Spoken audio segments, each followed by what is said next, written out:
सभी को सादर जय जिनेन्द्र।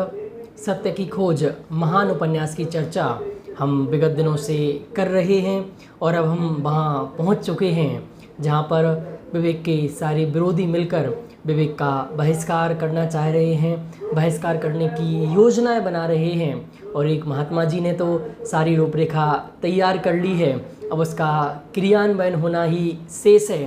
तो आइए देखते हैं आज क्या होता है। जहाँ विवेक है वहाँ आनंद है, निर्वाण है, निर्माण है, और जहाँ अविवेक है वहाँ कलय है, विनाश है। कुछ समझ में आया आपको क्या कहा?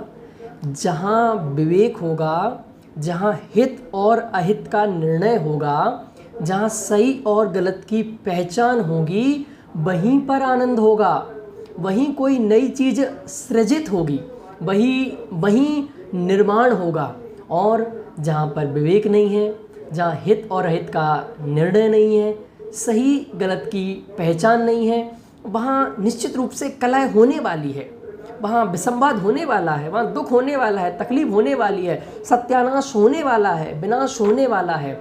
समय तो एक ही होता है, पर जिस समय अविवेकी निरंतर षड्यंत्रों में संलग्न रहे बहुमूल्य नरभव को यूं ही बर्बाद कर रहे होते हैं, उसी समय विवेकी जन अमूल्य मानव भाव का एक एक क्षण सत्य के अन्वेषण, रमण एवं प्रतिपादन द्वारा स्वपरहित में संलग्न रहे सार्थक व सफल करते रहते हैं।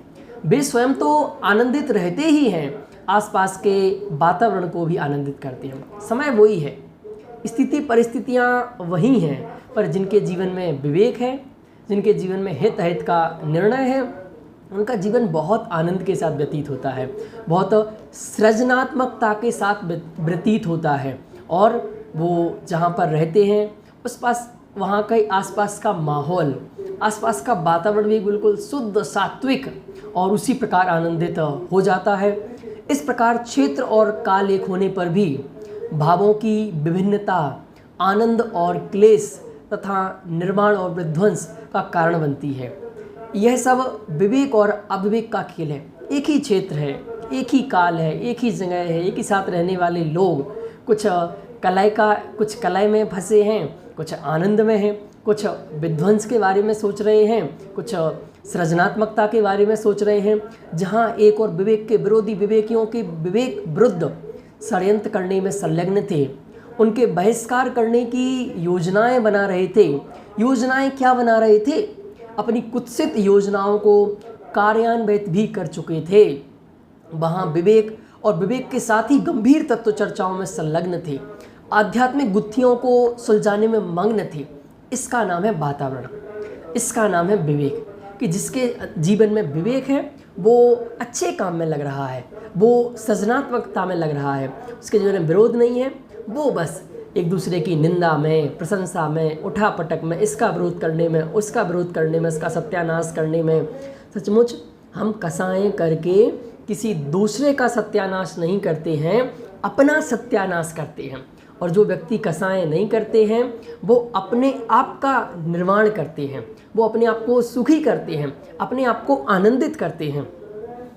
उनकी चर्चा और चिंतन के विषय बन रहे थे 6 द्रव्य, 7 तत्व, 9 पदार्थ, 5 आस्तिकाय और आत्मा परमात्मा। जो विवेक के साथी थे, विवेक के सहयोगी थे, उनका विषय क्या था? वो क्या कर रहे थे?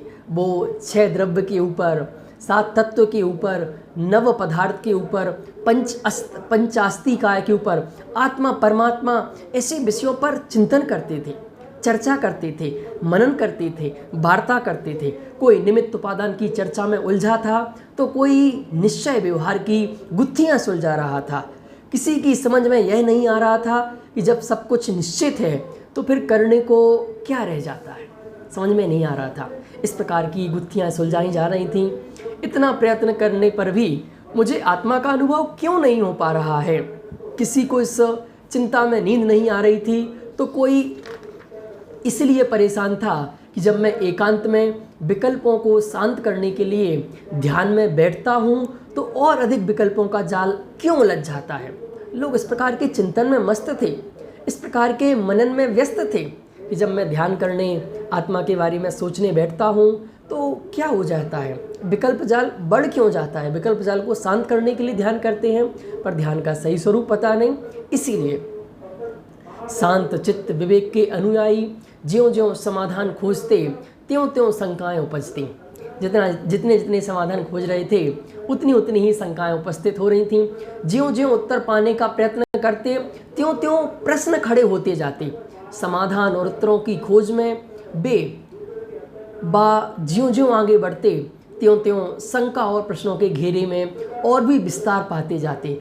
ज्यों ज्यों विकल्पों को छोड़कर तोड़कर निर्विकल्प होने का यत्न करते त्यों त्यों विकल्पों के जाल में उलझते जाते। एक दिन तत्व चर्चा के समय गोष्ठी में एक अनुयायी ने विवेक से पूछा, माहौल चल रहा है, तत्व चर्चा चल रही है, गोष्ठी चल रही है, आपस में बातचीत कर रहे हैं। तो इसी बातचीत के दौरान, चर्चा के दौरान, तत्व चर्चा के दौरान आलतू फालतू चर्चा नहीं, बकवाद नहीं, बी कथा नहीं, बीतराग कथा। एक दिन तत्व चर्चा के समय गोष्ठी में एक अनुयायी ने विवेक से पूछा कि जिस शुद्धात्मा की चर्चा आप करते हैं, जिसका अनुभव भी आप किया करते हैं तथा जिसके अनुभव करने की जिसको प्राप्त करने की प्रेरणा भी सबको दिया करते हैं, उस शुद्धात्मा की प्राप्ति का, आत्मानुभव करने का उपाय क्या है, मार्ग क्या है, आखिर वह कब और कैसे प्राप्त हो, कृपया इसके प्रयोग से परिचित कराइए। उन्होंने क्या कहा कि जिस आत्मा की बात आप 24 घंटे करते हैं उसकी प्राप्ति कैसे हो, उसकी प्राप्ति का उपाय क्या है, प्राप्ति का मार्ग क्या है, यह सब कब होगा, कैसे होगा, इन सब के बारे में आप हमें बताइए। विनम्र आत्मार्थी द्वारा श्रद्धा पूर्वक पूछे गए प्रश्न को सुनकर शांत गंभीर विवेक बोला, भाई अनिर्वचनीय प्रयोग को वचनों में कैसे व्यक्त करूं। सचमुच ये जो आत्मा का अनुभव है ये वचनों में नहीं कहा जा सकता है, ये वाणी का विषय नहीं है, ये शब्दों का विषय नहीं है। निर्विकल्प अनुभूति को विकल्पों में कैसे बांधूं। आत्मानुभूति तो करने की चीज़ है, व्यक्त करने की नहीं। सचमुच बहुत बड़ी बात कह रहा हूँ। धर्म तो करने की चीज़ है, धर्म तो जीने की चीज़ है, धर्म तो अपनाने की चीज़ है। धर्म प्रदर्शन की वस्तु नहीं है, धर्म दिखाने की वस्तु नहीं है, धर्म कसाय की वस्तु नहीं है। जिसे आज हमने अपना मनोरंजन का साधन बना लिया है, विषय कसाय की पूर्ति का साधन बना लिया है, कसाय की पूर्ति का साधन बना लिया है। आत्मानुभूति तो ध्यान की अवस्था में प्राप्त होने वाली दशा है। यह दशा प्रकट करने के विकल्प से, दशा के लक्ष्य से प्राप्त नहीं होती। दशा मतलब उस पर्याय का लक्ष्य करने से आत्मानुभूति नहीं होती। यह दशा तो दशा पर से दृष्टि हटाकर जिस स्वभाव में से दशा प्रकट होती है उसका लक्ष्य करने से प्रकट होती है। ओहो, क्या कहा। हमें आज तक क्यों वस्तु की उपलब्धि नहीं हो रही। आज तक हम उस दशा पर फोकस कर रहे हैं, दशा पर ध्यान केंद्रित कर रहे हैं। दशा पर फोकस नहीं करना है, जिसमें से ये दशाएं निकलती हैं, ऐसा जो स्वभाव है उस पर फोकस करना है। विवेक की बात को ध्यान से सुन रहे जिज्ञासुओं में से एक बोला, हम तो जब ध्यान में बैठते हैं और निर्विकल्प आत्मा की अनुभूति करने का यत्न करते हैं तो अंतर में निर्विकल्प आत्मा तो दिखाई नहीं देती, वरन विकल्पों का जाल ही उठता दिखता है। क्या बोला कि जब भी हम आत्मानुभूति प्राप्त करने का प्रयत्न करते हैं, आत्मानुभूति में जाते हैं, तब हमें वहाँ आत्मा नज़र नहीं आता, हमें तो विकल्प ही विकल्प दिखते हैं। ध्यान के काल में सामान्य जीवन से भी अधिक विकल्प उठते हैं। ओहो, क्या कह रहे हैं वो जिज्ञासु कि जब ध्यान में बैठते हैं तो नॉर्मल जीवन में तो कम विकल्प आते हैं, पर ध्यान में बैठते हैं तो विकल्प जाल और बढ़ जाता है। ऐसा लगता है कि जिस प्रकार प्याज के छिलके छीलने पर वे समाप्ति नहीं होते, छिलके ही छिलके निकलते चले जाते हैं, क्योंकि संपूर्ण प्याज ही छिलकामय होता है। उसी प्रकार आत्मा में भी विकल्प उठते जाते हैं, उसका कहीं पार ही दिखाई नहीं देता, लगता है जैसे आत्मा विकल्पमय ही हो। उन्हें समझाते हुए विवेक बोला, अरे भाई, आत्मा विकल्प नहीं, आत्मा विकल्पमय नहीं, विकल्पातीत है। कैसा है आत्मा? सचमुच हम विकल्पों में आत्मा को खोजने की कोशिश करते हैं, विकल्पों में आत्मा को ढूंढते हैं। विकल्पों में आत्मा नहीं है, आत्मा तो विकल्पातीत है। पर ध्यान के प्राथमिक प्रयत्न में अनाड़ियों को ऐसा लगता अवश्य है, क्योंकि परलक्षी आत्माओं में विकल्पों के जाल में तो निरंतर उठते ही रहते हैं। क्या? परलक्षी आत्माओं में विकल्पों के जाल तो निरंतर उठते ही रहते हैं, किंतु जब उनका उपयोग अन्यत्र होता है तो उनकी सत्ता का आभास नहीं होता। जब कभी वह अंतर में झांकने का यत्न करता है तो विकल्प जाल ज्ञान के गेय बनने लगते हैं। वो विकल्प जाल अभी नहीं उठ रहे, विकल्प जाल तो हमेशा से उठ रहे हैं। पर क्या हो रहा है, वो अभी उन विकल्पों पर फोकस करता है। जब और कामों में व्यस्त रहता है ना, तो उससे वो नहीं दिखते हैं, पर जब शांति से बैठता है तो उसे वो दिखते हैं। उसकी दृष्टि में इतनी तीक्ष्णता तो होती नहीं, वह विकल्पों के पर्त को भेद कर उनके पीछे छिपी आत्मज्योति का साक्षात कर सके। सचमुच जिन विकल्पों में उलझा हुआ है तुम, उन विकल्पों की परत को हटाकर विकल्पों के पीछे ही तेरा निर्विकल्प आत्मा है। पर उसको इतनी सूक्ष्मता नहीं है, इतनी तीक्ष्णता नहीं है, इतनी बुद्धिमत्ता नहीं है। वह स्थूल दृष्टि विकल्पों के जाल को देखकर ही घबरा सा जाता है और अंतर में झांकने के प्रयत्नों को भी छोड़कर फिर व्यवहार में उलझ जाता है। विवेक अपनी बात समाप्त ही न कर पाया था कि वह बोला, तो क्या हम लोग उस आत्मा की अनुभूति कर ही नहीं सकते हैं? क्यों नहीं, अवश्य कर सकते हो। तुम ही क्या, प्रत्येक आत्मा अपने में स्वयं परिपूर्ण है। स्वभाव से तो प्रत्येक आत्मा स्वयं ज्ञानानंद स्वाभावी परिपूर्ण तत्व है ही। पर्याय में भी पूर्णता प्राप्त करने के लिए उसे पर की ओर झांकने की आवश्यकता नहीं है। क्या कह रहे हैं कि आत्मा अपने स्वभाव से अंदर से परिपूर्ण है, उसे बाहर में झांकने की आवश्यकता नहीं है। यह स्वयं अपनी भूल से दुखी है, स्वयं अपनी भूल मिटकर ही सुखी हो सकता है। कितनी बड़ी बात है। किस कारण से दुखी है, किस कारण से विकल्प उठ रहे हैं? सचमुच अपनी भूल के कारण यह दुख है, भूल के कारण यह विकल्प जाल खड़े हैं। भूल को मिटकर ही वह सुखी हो सकता है। प्रत्येक आत्मा स्वयं भगवान स्वरूप है। यदि पुरुषार्थ करे तो भगवान स्वरूप आत्मा की अनुभूति करने में भी समर्थ है। हम प्रयत्न तो बहुत करते हैं, पर अन्यथा प्रयत्न करके सफलता चाहो तो कहाँ से मिलेगी? उसने क्या कहा, हम बहुत प्रयत्न करते हैं, हम तो बहुत मेहनत करते हैं। पर उन्होंने कहा ऐसे प्रयत्न से काम नहीं चलेगा। तो कैसा प्रयत्न? तो आप सही उपाय बताइए ना। हम तो प्रतिदिन सही मार्ग ही बताते हैं। जब जिसकी समझ में आ जावे तब उसे मार्ग मिला कहा जावे। हमारे समझाने से क्या होता? क्या कहा विवेक कुमार? हम तो डेली समझाते हैं। सचमुच जिनवाणी की लाइन लाइन में, मतलब जो भी बात कही गई है, कोई भी ग्रंथ हो, कोई भी प्रवचन हो, कोई भी व्याख्यान हो, कोई भी संगोष्ठी हो, हर में आपको मुख्य रूप से यही बात समझाई जाती है। पर समझाने से क्या हो? जब उसे समझ में आए तब तो काम बने, उसे मार्ग मिले तब तो कहा जाए कि मार्ग मिला, समझ में आए तब तो कहा जाए कि समझ में आया। समझाने से कुछ नहीं होता। इसका मतलब तो यह हुआ कि कार्योत्पत्ति में निमित्त का कोई स्थान नहीं है। अनेक कारणों में एक निमित्त कारण भी कहा जाता है। उसने प्रश्न कर दिया कि आप क्या कह रहे हैं कि जब कोई काम उत्पन्न होगा तो निमित्त का कोई योगदान नहीं है, आपके समझाने का कोई योगदान नहीं है? तो विवेक कितना बढ़िया जवाब देता है, अनेक कारणों में एक निमित्त कारण भी कहा जाता है। क्या? जब भी कोई कार्य होता है तो उस कार्य के होने में अनेक कारण होते हैं। अनेक कारणों के माध्यम से एक कार्य संपन्न होता है। कार्योत्पत्ति में उसकी भी उत्पत्ति अनिवार्य है। निमित्त के बिना भी काम नहीं होता, पर निमित्त से ही काम नहीं होता। उसकी उपस्थिति अनिवार्य है। तत्व की प्राप्ति के पूर्व देशना लब्धि भी होती है, पर उपदेश तो सभी सुनते हैं। जिसका काल पक जाता है, जिसकी होनार ठीक होती है, जो सही दिशा में सही पुरुषार्थ करता है, वह उद्यमी पुरुष सफल होता है। बाकी तो सब यूं ही चलता रहता है। क्या कहते हैं कि तत्व प्राप्ति के पूर्व सबसे पहले तो देशना लब्धि ही होगी। देशना के बिना तो कोई काम होने वाला नहीं है। पर देशना तो सभी सुनते हैं, उपदेश तो सभी सुनते हैं, पर जिसका काल पक गया हो, जिसकी होनहार ठीक हो, जो सही दिशा में पुरुषार्थ करता हो। हमारे पुरुषार्थ की दिशा ठीक होनी चाहिए। बहुत मेहनत करते हैं, बहुत मेहनत करते हैं, बहुत मेहनत करते हैं। अरे बहुत मेहनत नहीं करनी है, सही दिशा में मेहनत करनी है। क्या क्या कहा? सही दिशा में मेहनत करनी है, वह उद्यमी पुरुष सफल होता है। बाकी तो सब यूं ही चलता रहता है। इसका मतलब तो यह हुआ कि हमारा अभी काल नहीं पका, हमारी होनार ठीक नहीं, इसके लिए आपके उद्देश्य का निमित्त पाकर और पुरुषार्थ करते हुए भी सफल नहीं हो पा रहे हैं। ऐसी बात क्यों करते हो भाई?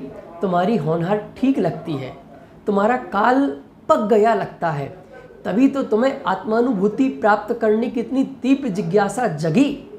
सचमुच जो व्यक्ति ये बात सुन रहा है, सचमुच उसकी काल लब्धि अब जग गई है, उसका समय आ गया है, अब वो सुखी होने वाला है, इसीलिए सुन रहा है, इसलिए उसको वो जिज्ञासा है उस आत्मानुभूति प्राप्त करने के लिए। तभी तो तुम्हें आत्मानुभूति प्राप्त करने की इतनी तीव्र जिज्ञासा जगी है, तभी तो तुम उसके बारे में बार बार पूछते हो, चर्चा करते हो, विचार करते हो, मंथन करते हो, उसे प्रयत्न करने का यत्न भी करते हो। यह चीज़ हमें बताती है कि हमें क्या मिलने वाला है, हम क्या होने वाला है। सचमुच जिसकी हमें जिज्ञासा होती है, जिसके बारे में हमें प्रश्न खड़ा होते हैं, जिसके बारे में हमारा चिंतन चलता है, जिसे हम प्राप्त करने के लिए उत्सुक होते हैं, सचमुच वही हमारा भविष्य होने वाला होता है। यदि ऐसी बात है तो फिर हमें आत्मानुभव होता क्यों नहीं? जितनी कचास है, जितनी पुरुषार्थ में उग्रता की कमी है, उतनी ही देर है, भवितव्य भी ऐसी ही है। सचमुच प्राप्त होने वाली है, बस जितनी पुरुषार्थ में थोड़ी सी कमी रह गई है, वो कमी दूर होते ही काम होने वाला है। लगता है अब अधिक काल शेष नहीं है, चिंता न करो, तुम्हारी यह रुचि की तीव्रता ही बताती है कि अब अधिक प्रतीक्षा नहीं करनी होगी। तो कुछ नहीं, यह अधीरता का काम नहीं, सहज का धंधा है, इसमें उतावली नहीं चलती। भगवान आत्मा स्वयं अनुभूति स्वरूप है, अनुभूति स्वरूप भगवान आत्मा को अनुभूति प्राप्त करने की भी आकुलता क्यों, व्याकुलता क्यों? लगता है यही तेरी कचास है। एक वे कुछ नहीं, विकल्पों से बस हो, विकल्प तरंगे अब और अधिक मत उठाओ, विकल्पों के पार झांकने का यत्न करो, यत्न करने का भी तनाव मत रखो, सहज यत्न होने दो, कुछ करो नहीं, बस होने दो, जो हो रहा है बस उसे होने दो, हेर फेर का विकल्प तोड़ो, सहज ज्ञाता दृष्टा बन जाओ। बन क्या जाओ, तुम तो सहज ज्ञाता दृष्टा ही हो। यह तनाव, यह आकुलता, यह व्याकुलता तुम हो ही नहीं। सचमुच पुरुषार्थ किसका नाम है?